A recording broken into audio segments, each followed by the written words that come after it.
Dans le silence d'une nuit où les étoiles semblent retenir leur souffle, un message ancien résonne à travers les âges. La mère des croyants, Dame Aïcha, aurait partagé des récits sur la mère du Mahdi et son père.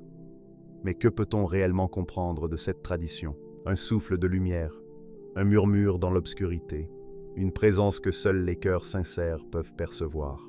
Qui sont-ils vraiment? Et pourquoi leur histoire a-t-elle parfois été entourée de mystères? Ce que vous êtes sur le point de découvrir pourrait enrichir votre perception de la foi, de la patience et de la sagesse divine. Mais avant de poursuivre ce rappel, abonne-toi à notre chaîne Lumière éclair de l'Islam, si ce n'est pas encore fait, pour recevoir des messages bienveillants, et partage ces rappels avec douceur, respect et sincérité avec tes proches. Si tu le souhaites, écris en commentaire la ville ou le pays depuis lequel tu nous regardes. Ta présence illumine cette communauté de foi, de paix et d'harmonie. La lumière cachée. La mère du Mahdi n'était pas une femme ordinaire. Elle possédait une profondeur de cœur que l'on ne remarque pas au premier regard, une gravité silencieuse qui touchait ceux capables de percevoir les choses invisibles.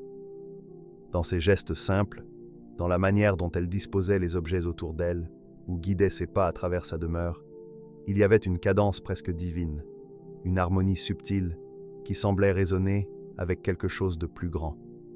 Ceux qui l'observaient pouvaient sentir cette présence mystérieuse, mais la plupart la confondaient avec une sagesse naturelle. Pourtant, la vérité était plus profonde. Une lumière douce, fragile et persistante l'enveloppait en permanence, invisible aux yeux de ceux qui n'étaient pas préparés à voir. Cette lumière n'était pas celle du soleil ou des étoiles, elle n'aveuglait pas, elle ne frappait pas le regard, elle se glissait dans les interstices de l'âme. Elle brillait autour de son cœur, une vibration délicate que seuls les êtres attentifs pouvaient percevoir. Quand elle priait, cette lumière semblait s'étendre, touchant l'espace autour d'elle avec douceur. Les murs modestes de sa maison devenaient alors des témoins silencieux, recueillant cette clarté et la laissant se diffuser dans chaque recoin, chaque objet, chaque souffle de la pièce. Certains disent que même les oiseaux qui venaient près de sa fenêtre ressentaient cette aura et restaient un instant, captivés par une énergie qu'ils ne pouvaient nommer. Dame Aïcha, figure respectée et sage, parlait souvent de cette lumière comme d'un signe de guidance divine, une manifestation subtile mais perceptible. Pour elle, ce n'était pas une question de superstition. Elle savait lire les signes de l'invisible, sentir la présence des mystères que le monde ordinaire ignore. Elle voyait en cette lumière un symbole de préparation, un appel à la vigilance spirituelle. Selon elle, la venue de personnes porteuses de guidance serait précédée d'un éclair discret mais clair, une trace lumineuse déposée sur ceux capables de percevoir l'essentiel au-delà des apparences. Il est fascinant de penser à la manière dont la lumière se manifeste dans le silence. Dans un monde saturé de bruit, de distractions et de chaos quotidien, il est presque impossible de remarquer la délicatesse d'une lueur spirituelle. Pourtant, la mère du Mahdi avançait comme si chaque pas, chaque respiration, dialoguait avec une force invisible. Elle ne parlait pas souvent de cette lumière. Elle ne cherchait ni reconnaissance ni admiration. Son existence se fondait dans le quotidien, mais chaque acte qu'elle accomplissait était imprégné de cette clarté intérieure. Les enfants qui jouaient autour d'elle ressentaient un apaisement inexplicable, comme si ces gestes transmettaient quelque chose de plus grand qu'eux, une assurance tranquille, que l'équilibre pouvait exister même au milieu du tumulte. La lumière qu'elle portait n'était pas seulement un attribut personnel, elle symbolisait une idée universelle. La foi et la guidance divine ne disparaissent jamais complètement, même lorsque le monde semble confus. Au milieu des épreuves et des difficultés, cette lumière rappelait silencieusement aux âmes attentives qu'une présence plus vaste subsistait. Elle était un phare invisible, une certitude muette qui ne clamait pas son existence, mais s'affirmait par la constance et la persistance de sa présence. Pour ceux qui la suivaient ou la comprenaient, elle incarnait la promesse que, malgré les épreuves, la sagesse et la paix finiraient par se manifester. Il y avait dans ses yeux une profondeur inhabituelle, un reflet de cette lumière que beaucoup qualifiaient de mystique. Quand elle regardait quelqu'un, même brièvement, ses yeux semblaient effleurer non seulement la surface visible, mais aussi les coins cachés de l'âme. Les mots qu'elle prononçait n'étaient pas toujours nécessaires. Sa simple présence suffisait à transmettre des vérités que l'on ne peut apprendre dans les livres ou entendre dans les sermons. Les sages et les érudits qui la rencontraient ressentaient cette vibration, cette conscience silencieuse, et repartaient souvent avec l'impression qu'un monde invisible coexistait avec le monde ordinaire. Dans la tranquillité de ses prières, cette lumière atteignait son apogée. Il ne s'agissait pas de gestes spectaculaires. La véritable force résidait dans la pureté de son cœur et la sincérité de son intention. Chaque mot murmurait des vérités anciennes. Chaque respiration semblait harmoniser avec les rythmes universels. Cette lumière n'était pas une simple métaphore poétique, mais une présence tangible pour ceux capables de percevoir l'invisible. Les mystiques disent que la véritable illumination se manifeste dans le discret et l'inaperçu. Et la mère du Mahdi en était un exemple parfait. À travers elle, on sentait le passage du divin dans le quotidien. Une main tendue pour aider un voisin, un regard compatissant envers un inconnu, un sourire adressé à un enfant effrayé. Chacun de ces gestes portait la signature de cette lumière subtile. Elle ne cherchait pas à impressionner. Elle agissait avec constance, guidée par un dessein plus vaste. Ceux qui observaient avec un esprit ouvert percevaient un fil invisible qui liait chaque action à un objectif supérieur. Dans un monde souvent précaire, où la peur et la confusion planent, cette lumière servait de rappel silencieux mais puissant. La foi n'est jamais complètement perdue. Même dans les moments sombres, il existe toujours une lueur, une présence discrète mais persistante, prête à éclairer le chemin de ceux qui cherchent. La mère du Mahdi en était la preuve vivante, un témoin silencieux de la manière dont la lumière divine peut exister dans le cœur des individus, même lorsque le monde extérieur semble l'ignorer. La beauté de cette lumière réside aussi dans sa discrétion. Elle n'éclate pas, elle ne se vante pas, mais elle imprègne tout ce qui l'entoure. Ceux qui sont attentifs peuvent la sentir, non comme un éclair soudain, mais comme une chaleur subtile qui enveloppe, rassure et guide. La véritable force ne crie pas, elle persiste. Dans cette persistance réside l'essence de ce que la mère du Mahdi représentait. Son existence silencieuse, son engagement invisible dans la prière et la vie quotidienne, créait un modèle d'intégrité et de dévotion que beaucoup pouvaient ressentir même sans tout comprendre. Le souffle de la prophétie, chaque geste, chaque pensée, chaque émotion de la mère du Mahdi semblait tissée dans un tissu invisible que seuls ceux au cœur attentif pouvaient percevoir. Il ne s'agissait pas de gestes spectaculaires, ni de paroles flamboyantes, mais de mouvements subtils, presque imperceptibles, qui la reliaient à une sagesse ancienne, ancrée dans la foi et la contemplation. Les plis de son visage, les infimes tremblements de ses mains lorsqu'elle priait ou méditait, portèrent la trace d'une conscience qui dépassait le quotidien. Ceux qui s'approchaient d'elle ressentaient une vibration silencieuse, un murmure intérieur qui semblait dire « Soyez attentifs », car la présence divine se manifeste dans le discret. Dame Aïcha évoquait souvent un souffle mystérieux, presque insaisissable, qui parcourait l'âme comme une brise légère chargée de signification.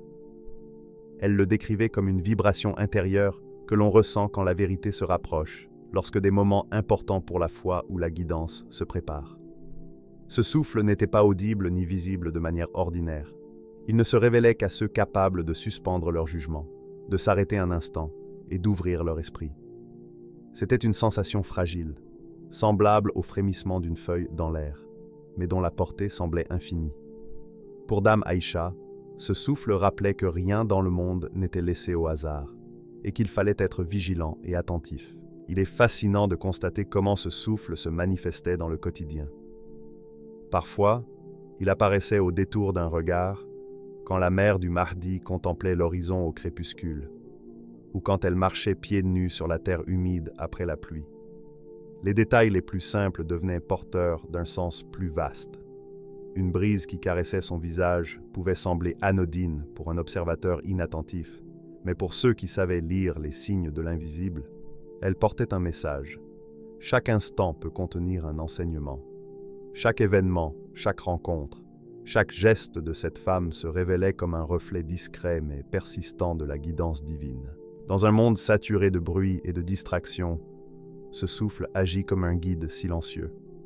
Il n'impose rien, Il n'éclaire pas par la force, mais il invite à écouter, à ressentir, à percevoir ce qui échappe à l'intellect. La mère du Mahdi incarnait cette invitation. Dans la douceur de sa présence, dans l'attention qu'elle portait à chaque mot et à chaque acte, se cachait une sagesse profonde. Elle enseignait par l'exemple que la compréhension du divin ne réside pas dans le spectaculaire ou l'ostentation, mais dans l'attention aux petites vibrations de l'âme et dans la capacité à sentir le monde au-delà des apparences. Le souffle se révélait aussi dans la manière dont les événements semblaient converger autour d'elle. Rien n'était laissé au hasard, et pourtant rien ne paraissait orchestré de manière visible. Les rencontres fortuites, les signes subtils dans la nature, les coïncidences imprévues mais significatives, tout cela formait un langage silencieux que seuls les cœurs ouverts pouvaient comprendre. Les sages disaient que ce langage n'est ni écrit, ni parlé, mais ressenti.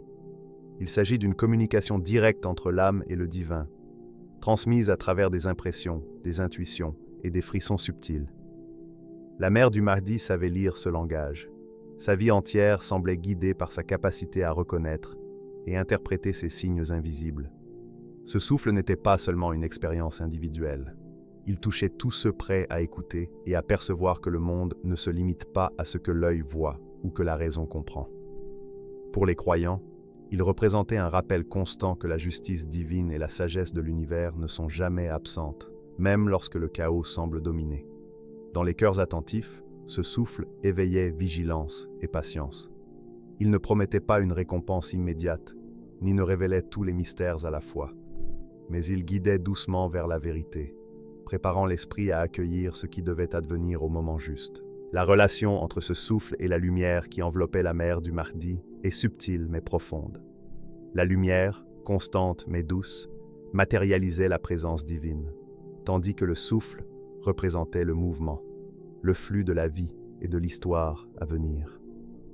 Là où la lumière stabilisait et rassurait, le souffle éveillait et incitait à la vigilance. Ensemble, ils formaient un langage complet. La lumière pour la certitude intérieure, le souffle pour la conscience du changement et de l'action. Ceux sensibles à ces manifestations pouvaient ressentir simultanément enracinement et élan, permanence de la foi et éveil à la guidance. Chaque moment passé avec la mère du Mahdi offrait l'opportunité de percevoir ce souffle.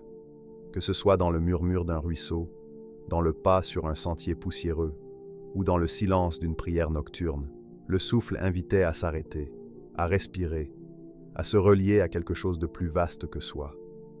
Il n'était jamais imposé ni spectaculaire, mais apparaissait comme un signe discret pour ceux capables de regarder avec attention. Les âmes sensibles comprenaient que ce souffle révélait des vérités essentielles et invitait à la patience et à la vigilance spirituelle. Ce souffle mystique avait également une dimension émotionnelle intense. Il provoquait émerveillement et humilité, rappelant que l'histoire n'est pas seulement ce que l'on voit, mais aussi ce que l'on ressent et pressent. La guidance divine n'est pas uniquement transmise par des textes ou des paroles. Elle se manifeste dans les vibrations de l'univers et dans la sensibilité de l'âme. La mère du Mahdi incarnait cette capacité à accueillir le souffle, à le laisser traverser sa vie et à en transmettre les échos à travers ses actes. Pourtant, ce souffle n'était jamais complet ni définitif. Il se manifestait par fragments, par indices, par sensations fugaces nécessitant attention et patience. C'était un langage de subtilité et de nuance, demandant à ceux qui l'écoutaient d'abandonner l'attente d'une clarté immédiate et de se plonger dans l'expérience directe. Les signes étaient des présents, mais leur interprétation exigeait ouverture du cœur, écoute attentive et réceptivité silencieuse. Cette subtilité prouvait que la guidance divine est vivante, dynamique, toujours en mouvement, et ne se révèle qu'à ceux capables de percevoir ce que les apparences cachent. Ainsi, dans un monde où la confusion spirituelle domine, où les voix s'entrechoquent dans le tumulte des informations et opinions, le souffle de la prophétie apparaît comme un guide invisible, mais puissant. Il invite à écouter au-delà des mots, à regarder au-delà des apparences, à ressentir au-delà des sens. Il appelle à ouvrir le cœur, à se laisser traverser par l'expérience de la vérité, et à comprendre que la vie et l'histoire ne sont pas seulement ce que l'on voit, mais aussi ce que l'on pressent. Et c'est dans cette réceptivité silencieuse que la véritable compréhension se déploie, annonçant que la guidance divine se prépare, discrète mais persistante, pour ceux qui savent observer et accueillir. Un rêve qui traverse le temps. La mère des croyants s'assit dans le silence d'une pièce à demi éclairée, les mains jointes sur ses genoux, et raconta un rêve qui, depuis ce jour, ne l'avait jamais quitté. Un songe étrange, à la fois tangible et insaisissable, comme un écho venu des profondeurs du temps, un murmure que seule l'âme pouvait entendre. Dans ce rêve, la mère du Mahdi et son compagnon se tenaient côte à côte, au carrefour d'un destin plus vaste que le quotidien.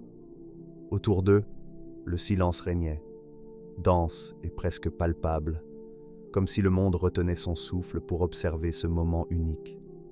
La lumière, douce mais persistante, enveloppait chaque contour, chaque geste, chaque regard échangé, donnant au rêve une dimension sacrée et intemporelle. Dans ce songe, les couleurs semblaient absentes, remplacées par des nuances de lumière et d'ombre qui parlaient directement au cœur. Chaque détail comptait. La posture de leurs mains, la direction de leurs regards, le souffle qui traversait l'air. Tout semblait signifier quelque chose, comme si le moindre geste portait le poids d'un message spirituel.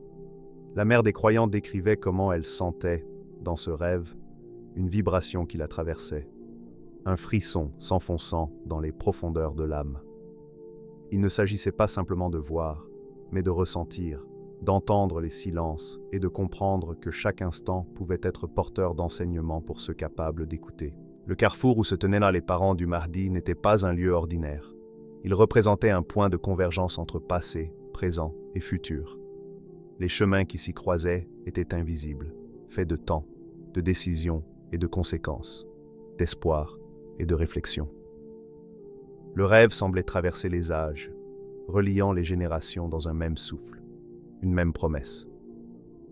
La lumière qui les enveloppait n'était ni chaude ni froide, mais transcendante, comme si elle appartenait à un autre ordre de réalité, un plan où le visible et l'invisible coexistaient en harmonie.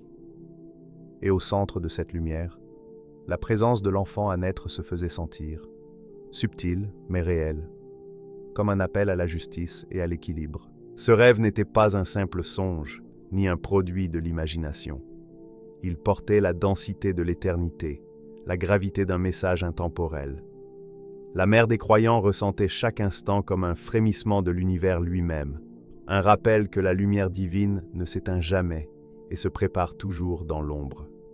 Elle racontait comment, au réveil, ses mains tremblaient encore, comme si le rêve avait imprimé dans son corps la réalité d'un enseignement profond. Elle savait que ce qu'elle avait vu n'était pas le fruit du hasard.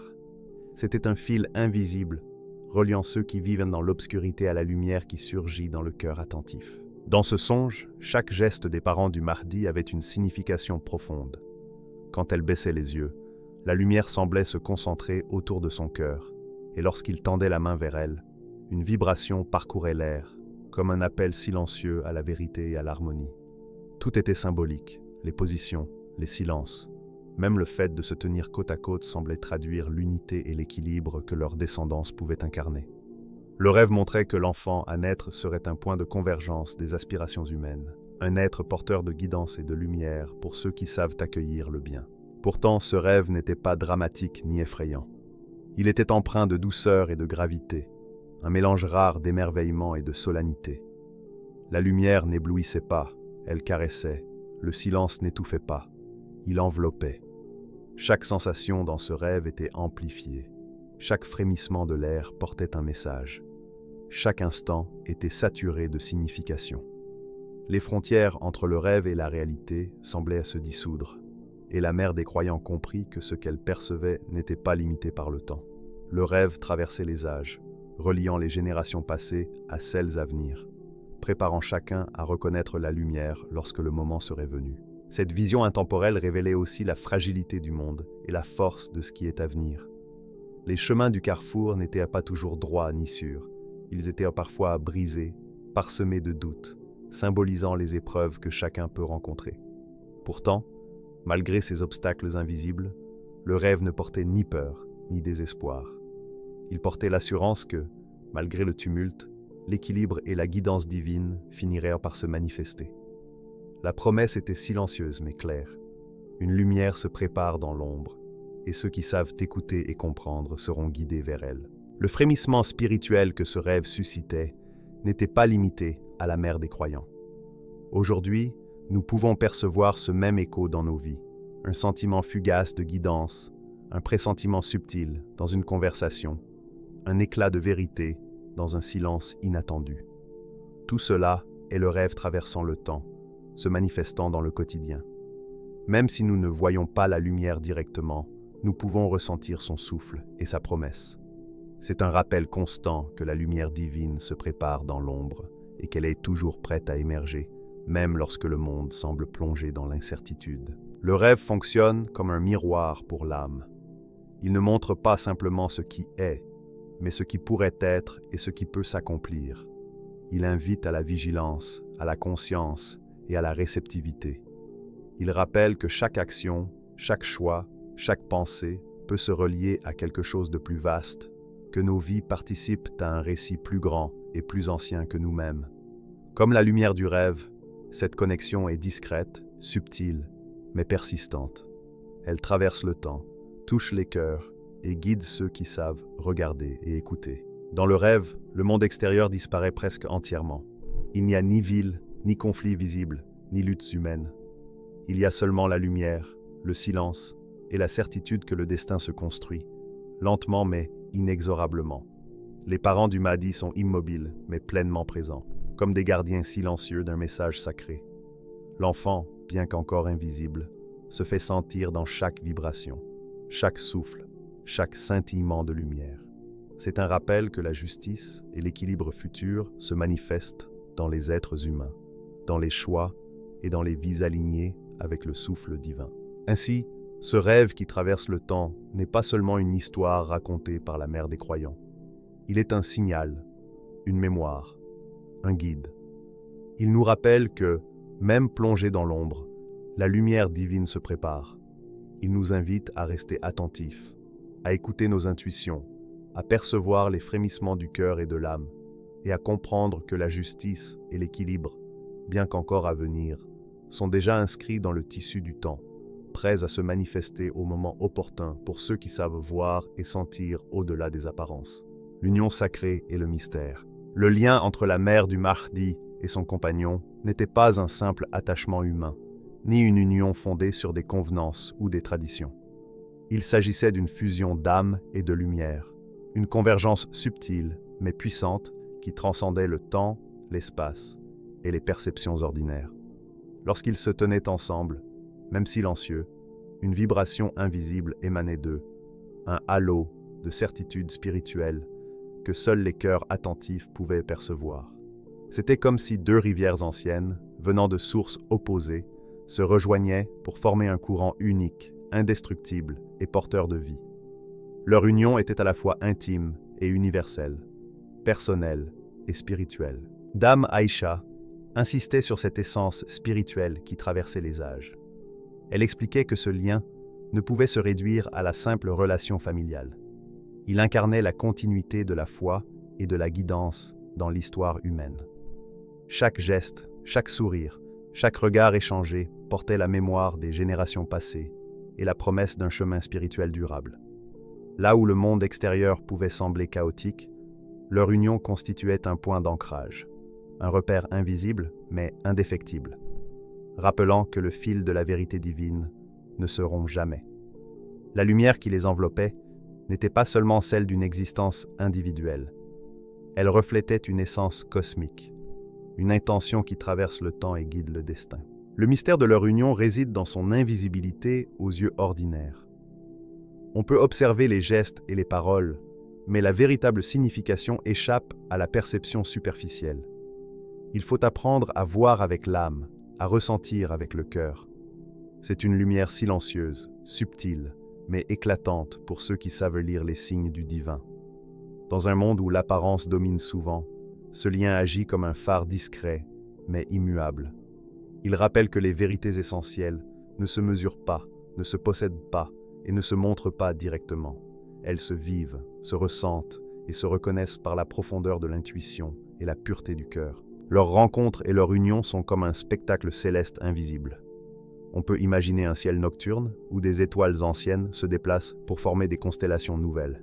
Chaque étincelle représente une intention pure, chaque mouvement une harmonie secrète.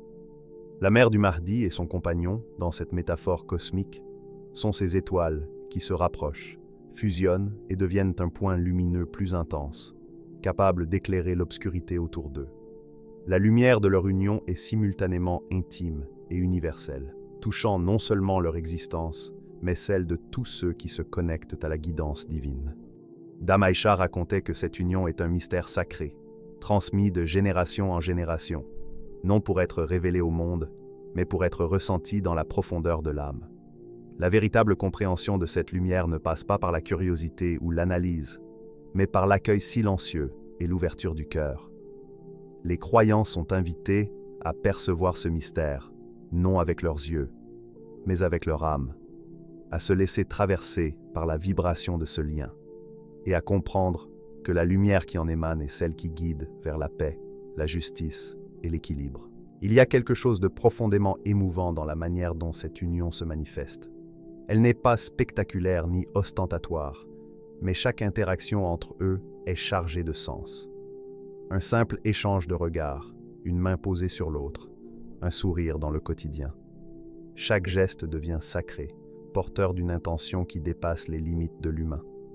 Il ne s'agit pas d'action visible, mais de résonance invisible, de vibrations qui traversent le temps et imprègnent la vie de manière profonde.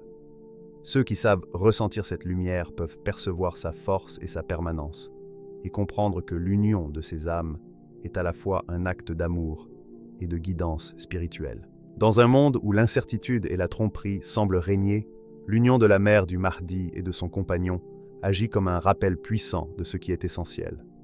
Elle montre que la lumière véritable ne peut être cachée, même si elle n'est pas immédiatement perceptible.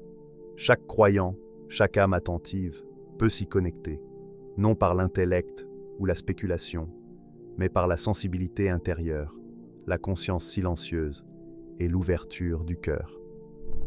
C'est dans cette réception intérieure que le mystère prend toute sa dimension. Il devient un guide, un modèle et une promesse de paix et d'équilibre. Le symbolisme de cette union dépasse la dimension humaine. Il incarne la fusion de forces complémentaires, le masculin et le féminin, le visible et l'invisible, la terre et le ciel, la lumière et le silence. Dans cette rencontre, il y a un équilibre parfait, un accord harmonieux, qui ne se laisse pas perturber par le chaos extérieur.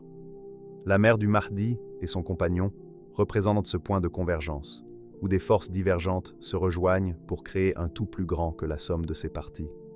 Cette harmonie intérieure, invisible mais tangible pour ceux qui savent percevoir, prépare le terrain pour la guidance et la justice. Chaque instant passé à contempler cette union, même à distance, est un enseignement sur la nature du divin et la manière dont la lumière se manifeste dans le monde. Il ne s'agit pas de miracles visibles ou d'événements spectaculaires, mais de la constance d'un lien sacré, de la persistance d'une lumière intérieure qui traverse les âges. Cette lumière n'a pas besoin de reconnaissance ni d'admiration. Elle existe simplement et transforme silencieusement ceux qui s'en approchent avec un cœur ouvert. Le mystère de cette union est aussi un rappel que la véritable guidance ne se mesure pas à la visibilité ou à la popularité. Dans un monde superficiel et éphémère, la lumière qui émane de cette rencontre reste invisible pour la majorité, mais essentielle pour ceux qui savent reconnaître la vérité. C'est un appel à la patience, à l'écoute intérieure et à la confiance dans ce qui est discret mais puissant. Et c'est à travers cette lumière que la guidance se trouve, car l'union de ces âmes constitue le fondement spirituel d'une vie de justice, d'équilibre et de paix. Ainsi, l'union sacrée et le mystère qu'elle porte ne se réduisent pas à une histoire familiale. Ils sont un symbole universel, la fusion des âmes, la lumière invisible qui guide, la promesse de paix et d'équilibre dans un monde souvent dominé par l'ombre. Chaque croyant est invité à percevoir cette vérité non pas avec ses yeux, mais avec son âme, à laisser cette lumière pénétrer son esprit et transformer sa perception du monde. Dans cette union, nous trouvons non seulement la source de guidance, mais aussi le rappel que la lumière divine se manifeste toujours, même lorsque tout semble perdu, et que les vérités essentielles brillent intensément dans le cœur. L'appel silencieux. Dame Aïcha parlait souvent de l'appel silencieux, cette voix imperceptible qui traverse le tumulte du monde, que peu entendent, mais que tous peuvent ressentir si le cœur est ouvert. Elle insistait sur le fait que cet appel n'était ni une proclamation publique, ni un signal spectaculaire. Il ne se manifestait pas par des éclats visibles ou des signes retentissants, mais par une vibration subtile, un frisson discret qui s'insinue dans l'âme, un souffle qui touche l'essence de l'être avant même que l'esprit rationnel puisse l'identifier. Il s'agit d'une invitation à préparer le cœur, non à attendre passivement, mais à incarner dès aujourd'hui la lumière et la bonté dans nos vies. Dans le monde moderne, saturé de bruit et de distractions, ce souffle peut sembler insignifiant, presque invisible. Pourtant, c'est précisément dans sa discrétion que réside sa puissance. Il n'impose rien, ne contraint pas, mais ouvre un espace intérieur dans lequel le croyant peut s'aligner avec le divin. La vraie préparation ne se fait pas dans le grandiose, mais dans les gestes simples, les pensées silencieuses et les prières intimes. Chaque souffle, chaque respiration consciente devient une opportunité d'accueillir cette lumière, de s'ajuster à son rythme et de se préparer intérieurement à accueillir guidance et équilibre. Dame Aïcha expliquait que l'appel silencieux n'est pas seulement une instruction pour l'avenir, mais une transformation présente. Il invite à incarner la justice et la lumière dans le quotidien, à devenir des porteurs de bonté et de vérité dans nos vies et nos communautés. Chaque acte de compassion, chaque parole sincère, chaque pensée tournée vers le bien devient une réponse à cet appel discret. Le temps de l'attente se transforme en temps de création intérieure. Celui qui écoute activement participe déjà à l'émergence d'un monde meilleur. Ce rappel devient particulièrement puissant dans la tourmente des crises et des épreuves modernes. Lorsque l'obscurité semble dominer et que la confusion envahit les cœurs, l'appel silencieux agit comme un phare discret mais constant. Il ne chasse pas immédiatement les ténèbres, mais il offre un point de repère intérieur, un centre vers lequel l'âme peut se tourner. Dans le tumulte des événements, ce signal invisible permet de reconnaître que la lumière existe toujours, même si elle est encore cachée aux yeux de la majorité. Cette constance silencieuse donne courage et force, rappelant que chaque effort pour agir avec bonté et intégrité est déjà une réponse à l'appel divin. La dimension philosophique de cet appel réside dans sa capacité à relier le quotidien au sacré. Chaque prière, chaque souffle de méditation, chaque geste de générosité devient un acte porteur de lumière. Il n'est pas nécessaire d'attendre des événements extraordinaires pour percevoir guidance et inspiration. Elle se manifeste dans la régularité de la conscience éveillée. Les actions les plus simples deviennent des outils pour aligner le monde humain avec le bien, et chaque croyant qui répond à cet appel silencieux participe activement à l'harmonie et à la justice. Cet appel n'exige ni preuve ni vision spectaculaire. Il repose sur la confiance et sur la capacité à sentir, au-delà des apparences, à écouter la vibration subtile de la vérité. C'est une invitation à développer patience, vigilance et intuition, des qualités qui permettent de discerner ce qui est réel au-delà du tumulte et des illusions du monde. L'appel silencieux n'est pas un simple avertissement, mais un enseignement profond sur la manière de coexister avec le divin dans sa vie quotidienne. Chaque croyant est invité à percevoir la vérité non seulement par les sens physiques, mais par le cœur et l'âme. Il s'agit d'un éveil intérieur, d'un ajustement progressif qui prépare l'âme à reconnaître la guidance spirituelle au moment opportun. Ceux qui écoutent cet appel ne seront ni surpris ni déstabilisés par les signes visibles. Ils percevront la lumière à travers leur expérience intérieure, au-delà des apparences. Cette capacité à reconnaître la vérité dans le silence et la subtilité est une marque de préparation spirituelle et de conscience éveillée. L'appel silencieux agit aussi comme un miroir pour l'âme. Il révèle ce qui est en harmonie avec la lumière et ce qui reste encore prisonnier de l'ombre. Chaque action volontaire pour cultiver bonté et vérité renforce cette capacité à percevoir la lumière, tandis que chaque distraction ou indulgence dans l'illusion affaiblit la réceptivité. Répondre à l'appel silencieux devient ainsi un exercice quotidien d'alignement intérieur, un processus d'épuration et d'élévation qui prépare l'âme à accueillir pleinement la guidance divine. Dans ce sens, L'appel silencieux n'est pas seulement un guide pour l'avenir. Il est un compagnon constant pour le présent. Il transforme la perception du monde, enseigne à discerner ce qui est essentiel et durable, et à ignorer ce qui est superficiel et éphémère. La vraie lumière ne se mesure pas à la visibilité ou à la reconnaissance publique, mais à la constance et à la profondeur de l'expérience intérieure. Dans chaque prière silencieuse, chaque acte de bonté discret, chaque respiration consciente, le croyant répond à cet appel et participe déjà à l'émergence de l'harmonie et de la justice. Le mystère et la subtilité de cet appel en font sa puissance. Il ne peut être forcé, ni imposé, ni entièrement traduit en mots. Il se manifeste dans l'expérience personnelle, dans l'ouverture du cœur et de l'âme. Chaque croyant qui se laisse toucher par cette vibration découvre une nouvelle dimension de la vie spirituelle, un espace intérieur où lumière et justice se préparent en silence, avant même que le monde extérieur ne les révèle.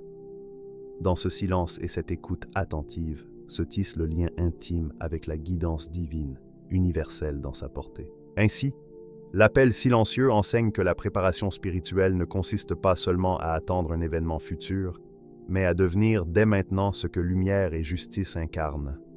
Il transforme le quotidien en espace sacré, le temps en préparation active, et chaque souffle de bonté en contribution directe à l'équilibre et à la justice universelle.